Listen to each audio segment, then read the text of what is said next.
Un tubo de ensayo contiene 25 mililitros de agua. Calcule el número de moles de agua, el número total de átomos de hidrógeno y la masa en gramos de una molécula de agua. Como datos nos dan la densidad del agua y las masas atómicas de oxígeno e hidrógeno. Se trata de una cuestión de cálculo de moles y moléculas y átomos. Debemos basar estos cálculos en el concepto de mol. Vamos a empezar con el apartado A, en el que nos piden calcular el número de moles de agua.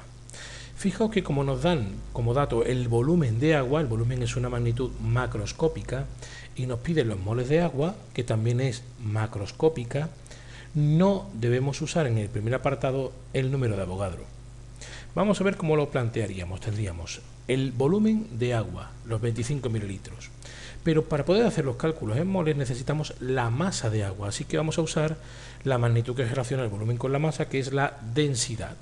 Y pondríamos nuestra densidad, 1 gramo de agua es 1 mililitro, ponemos el mililitro abajo para poder simplificar. Simplificaríamos y el siguiente factor de conversión va a ser el de qué masa, ¿verdad?, equivale 1 mol. Así que tendríamos que 1 mol, aplicando las masas atómicas, serían 18 gramos. Un átomo de oxígeno, 16 más 2 de hidrógeno, 2 por 1, 2, suman 18.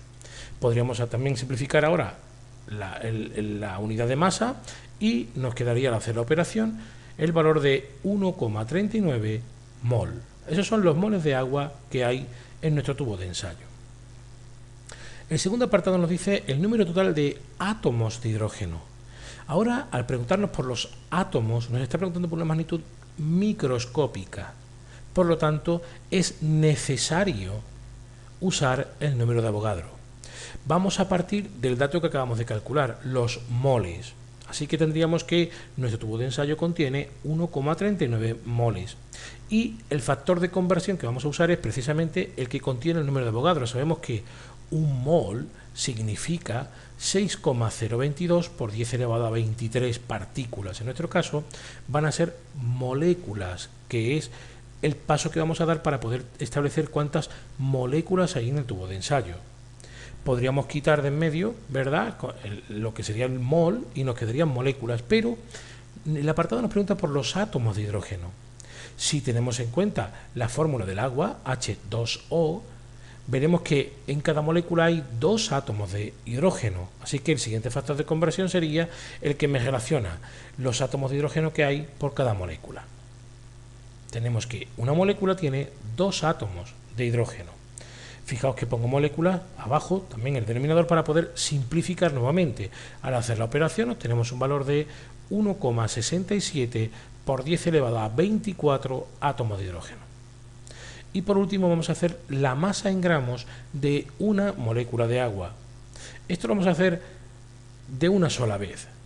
Ya sabemos cómo se puede ir haciendo factor a factor, lo hacemos de una sola vez. Vamos a partir de una molécula de agua. Los factores de conversión que vamos a usar serían, por un lado, un mol eran 6,022 por 10 elevado a 23 moléculas. De esta forma pasamos el mundo pequeño, el mundo microscópico, la molécula, a mundo macroscópico, el concepto de mol. Hace falta el número de Avogadro. Y veremos que un mol son 18 gramos, lo sabíamos de antes. Así que ya tenemos relacionado, como podéis ver, al hacer la simplificación, quitaríamos las moléculas y los moles. Y nos quedarían gramos, que es lo que estamos buscando. Hacemos la operación y obtenemos un valor de 2,99 por 10 elevado a menos 23 gramos, que sería la masa de una sola molécula de agua.